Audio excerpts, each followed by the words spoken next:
اس دنیا کی بھلائی دولت نہیں ہے۔ ہاں، ایمان کے ساتھ دولت بھی حاصل ہو جائے مبارک ہے، ایمان کے ساتھ نیک سارے اولاد مل جائے مبارک ہے، اور میرے عزیزو ایمان دے کر مال مل جائے، دولت مل جائے، اسٹیٹس مل جائے، خسارہ ہے، گھاٹے کا سودا ہے۔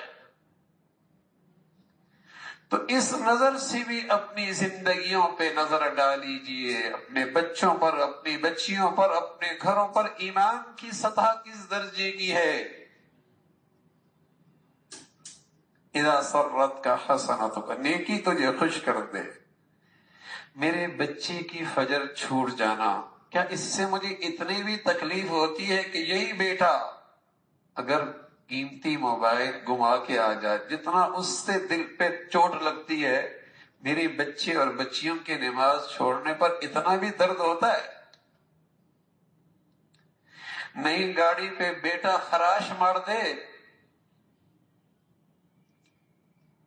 اندر چبھتی ہے، اور یہی بیٹا شرم و حیا کی دولت سے دور ہوتے چلے جا رہا ہے، چوٹ لگتی ہے۔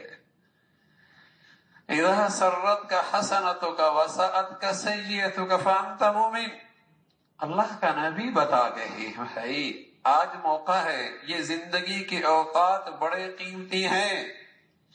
جو ایمان کی سطح مجھے اللہ کے حکم پر فجر میں اللہ کے سامنے لقمہ حلال پر شرم و حیا کی زندگی پر نہیں کھڑا کر سکتا جو ایمان، وہ کل موت کی گھڑی میں زبان پہ کلمہ کیسے لائے؟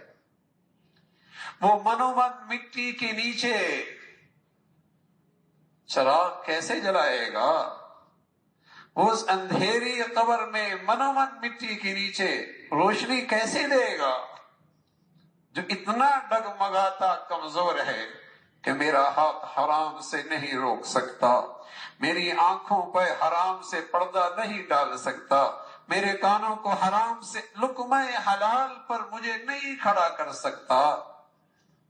اذا سرت کا حسنتک وساءت کا سیئتک فانت مومن، ایک نظر اپنی زندگی پہ اس لحاظ سے بھی ڈال لیجئے یہ ایمان کس سطح کا ہے۔ تو میرے عزیزو، یہ بڑھتا بھی ہے، گھڑتا بھی ہے، اور یہ نہ قدروں کے ہاں رہتا بھی کوئی نہیں، یہ نہ قدروں کے ہاں رہتا بھی کوئی نہیں۔ جو اس دولت کا فقیر رہتا ہے، احتیاج رہتی ہے، اس دولت کا قدردان رہتا ہے، اللہ اس دولت میں بڑا غیور ہے، صرف اسی دیتا ہے، یہ دولت صرف اسے ملتی ہے۔ اللہ ہم سب کو بھائی ایمان بھی اور ایمان پہ خاتمہ بھی عطا فرمائے۔ وآخر دعوانا ان الحمد للہ رب العالمین۔